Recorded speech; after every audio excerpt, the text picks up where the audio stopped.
Okay, how we doing? I got one more question. Quick question. It's about Rondo. Do the Celtics trade him? And I know everybody's no. He had the most points in the game. He did the most for them. They wouldn't even be in the game. See, here's the thing, and give some background information. I had an NBA League Pass. You watch it on your computer. There's a shotgun mic. You can hear some things. You see some things. All right, Rondo at the top of the key, dribbling the ball for about, it's 24-second clock for about maybe 15 seconds. And he's waiting for them to, get into their position to start to play. But after 15 seconds, you only have 8 or 9 seconds left. So it's like, okay, somebody's not where it's supposed to be, but, we're also trying to get this clock going. And Paul Pierce is, calling for the ball. Like, all right, come on, let's go. So it will wind up, they got about 2 or 3 seconds to shoot.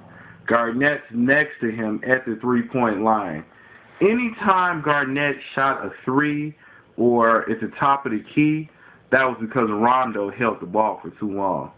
And it's like, come on, dude, do it. And, it was a big problem a couple of years ago. I think in 2010-11 season, there was a big problem with Rondo kind of taking over. Now, he's showing that, okay, hey, I'm making points, but is he bigger than the team? So he brought the team where they are. If he would listen, they would go further. And on Rondo, I mean, he's like the assist champion. But do you think he would be better on, like, let's say the Lakers?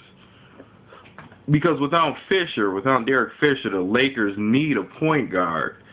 And I think Session is too afraid not to get a ball. Every time Kobe goes like this, Session gives him the ball. No question, no, don't pass go, don't collect $200. It's like some kind of power Kobe has on this guy. But the point guard is actually who sets up the play, who picks who gets it. And now when the Lakers lost, I did a Lakers why they lost game 5 and 6 video. Bynum wasn't getting the ball in the second half. Now Rondo, he would have possibly gave the ball to Bynum, or he could be doing the prima donna things he's doing now. And a lot of people were thinking that a lot of it was Kevin Garnett. He was the reason why, but it came out Rondo. And me actually seeing that and hearing some of the stuff that was going on the court, Paul Pierce and Rondo don't get along. So what do? Rondo's contract is up. Paul Pierce has got a couple of years, and he's your franchise player. I mean, Rondo's good. He's the assist. But is he bigger than the team? Do you keep Rondo and allow him to get into it with these players, or do you keep? Right now, technically, Rondo's the star. He's the number one guy, points, assists, even sometimes rebounds. So what do you do? Do you keep him? Do you trade him? Me personally, if I was the Lakers, from the Lakers' perspective, Paul Gasol versus Rondo, if I was the Lakers GM, I would have took that trade.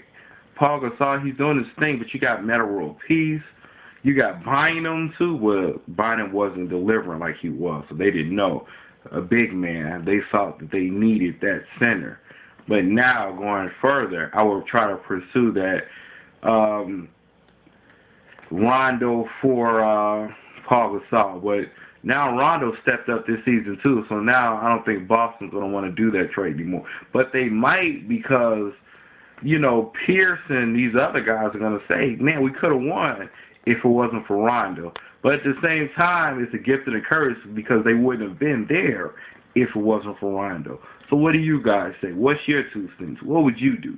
You keep Rondo? You trade him? What do you do? Is one player bigger than the team? All right. That's my question. Let me know.